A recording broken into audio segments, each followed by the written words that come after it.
Hi there, this is Dr. John Whitcomb for News and Nutrition. If you don't eat meat, you'll get scurvy.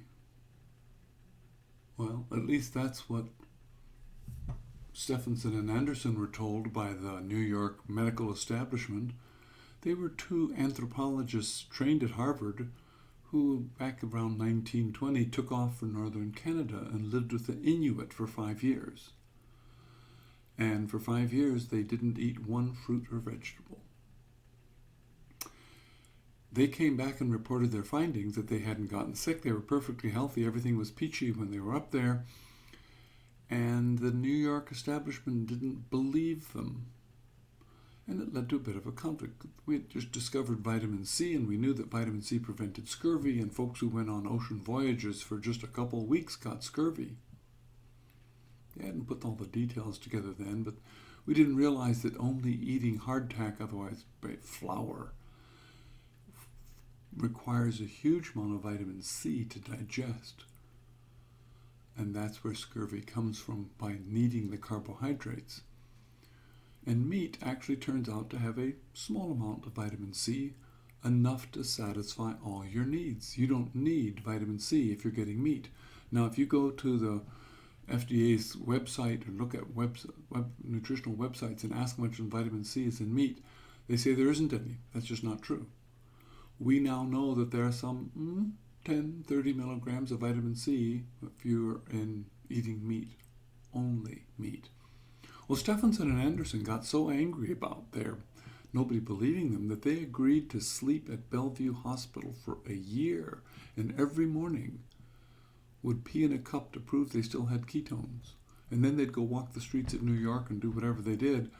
And they're apparently followed by reporters. There was some indication that they might have made a couple newspaper stories, because the reporters are fascinated. These beautiful, young, handsome scientists were going to die of scurvy, and they were going to prove it. Fact is, they never did. And a year went by, and the two of them had lost a pound or so each, and they looked just healthy as they could be.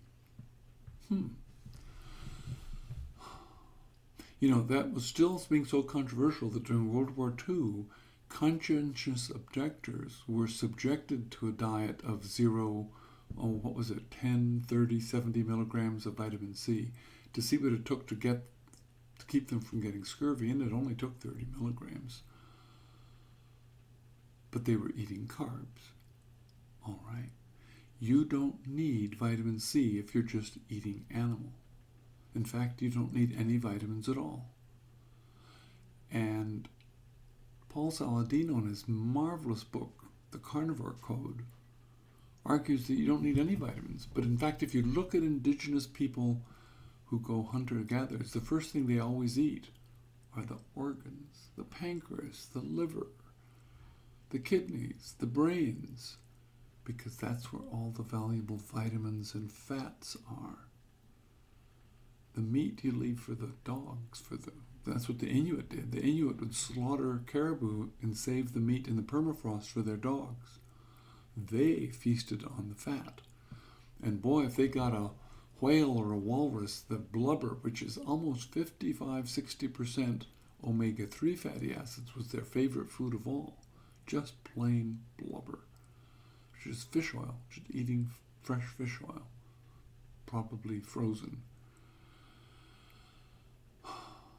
Our current animals don't have those omega-3 fats in them. So when we seek fat in bacon, it's delicious and it sets off our fat receptors, but it doesn't give us the nutritional quality that omega-3 fats do. But it doesn't require vitamin C to digest. The upshot is, you can be on a carnivore diet of just animal, and you won't get scurvy.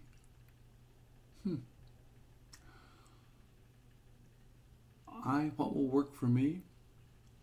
I am at the 10-week mark of a carnivore code experiment on myself. And my blood sugar, which used to be running 110, a little high, is now running in the 70s. And occasionally my continuous glucose monitor says I'm down in the 50s and 60s when I go out and mulch the yard or exercise. And I don't feel hypoglycemic. So my blood sugar has dropped about 30, 40 points. I've lost 15 pounds of weight. 10 weeks, haven't gotten scurvy. Not one fruit or vegetable. Dr. John Whitcomb for News and Nutrition. You don't get scurvy just eating animal.